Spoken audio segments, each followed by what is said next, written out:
সারাদিন কাজ করে একটু রেস্ট নিতে গেলে আলোচনা শুরু হয়ে যায়। সারাদিন নাকি শুয়েই থাকি, কোনো কাজ করি না। পরিবার নাকি কাজ শেখায় নাই, সারাদিন শুয়ে থাকা আর খাওয়া এটাই শিখিয়েছে।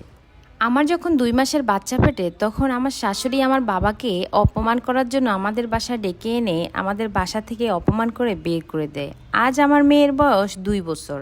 অপমান সহ্য করতে না পেরে বাবা আজ স্ট্রোক করে বিছানায়। আমার স্বামী অত্যন্ত ভালো মানুষ, কিন্তু আজ 10 বছরেও আলাদা সংসার করতে পারি, কারণ সে মা ভক্ত ছেলে। আমার স্বামী এখনো আমার জন্য খাবার বা প্রিয় কিছু আনলে আলাদা করে লুকিয়ে আনতে হয়। প্রতিটা জিনিস কি সবাইকে দিয়ে ব্যবহার করা যায়? আমার স্বামী মধ্য আয়ের মানুষ। বিয়ের সময় তারা বলেছিল, তোমার সংসার তুমি দেখে রাখবা, রানীর মতো থাকবা, তোমাকে জ্বালাতন করার মতো কেউই নেই। কিন্তু বিয়ের দ্বিতীয় দিন থেকে চাকরানি হয়ে আছি। এতে আমার কষ্ট নেই, যত কাজ আছে সকল কাজ করি, একাই করি। তবুও দিন শেষে শাশুড়ির কথা শুনে আমার মাস্টার পার্স স্বামী। দেবর আর ননসের অত্যাচার অপমানের অভ্যাস হয়ে গেছে। 10 বছর বয়সে আমার একটা সন্তান, আলহামদুলিল্লাহ। কিন্তু এখনো আমার সংসারে অশান্তির জন্য আমার 80 বছরের শাশুড়ি তাবিজ করা বাদ দেয়নি। বালিশের মধ্যে, শোকেসের মধ্যে কাপড় কেটে চুল নিয়ে হেন তেন উপায়ে যে কোনো কিছুই অ্যাপ্লাই করা বাদ যায় নাই। যেখানে হাত দিয়ে সেখানে তাবিজ। বছর ভর আমি এগুলা সহ্য করে আসছি। আল্লাহকে শুধু বলেছি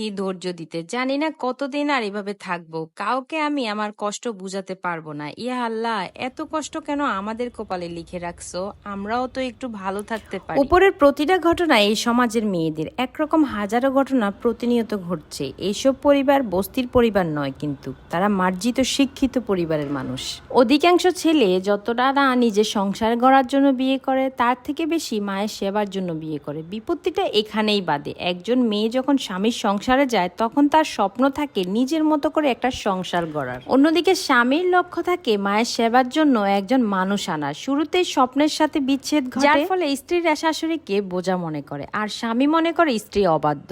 আবার শাশুড়ি মনে করে কালনাগে নিয়ে এনেছি, আমার থেকে ছেলেকে কায়রা নিতে চায়, ছেলেকে তন্ত্রমন্ত্র করে তার থেকে আলাদা করতে চায়। এই সকল কিছুর সমাধান একমাত্র ইসলামে, কেননা ইসলাম শান্তির ধর্ম। ইসলাম মেনে চললে এমন বিপর্যয় কখনোই হতো। রাসূল সাল্লাল্লাহু আলাইহি সাল্লামের 11 জন স্ত্রীকে আলাদা সংসার দিয়েছিলেন। এমনকি একটি হাদিসও নেই যেখানে বলা আছে স্ত্রী শাশুড়ির সেবা করতে বাধ্য বা যৌথ পরিবারে থাকতে বাধ্য। স্ত্রীকে বাধ্য করা হয়েছে স্বামীর অনুগত্য মানার জন্য। স্বামীর সম্মানের শাশুড়ির সেবা যত্ন করা একজন স্ত্রীর জন্য নৈতিক দায়িত্ব। যদি সে এটা করে তবে তা ইহসান এবং তাকে বাহবা দেওয়া উচিত। অন্যদিকে যদি ফোর্স করা হয়, তাহলে এটা এক প্রকার জুলুম হয়ে যাবে। বিয়ের আগেই চিন্তা করুন বাড়িতে বুয়া আনবেন নাকি বউ আনবেন।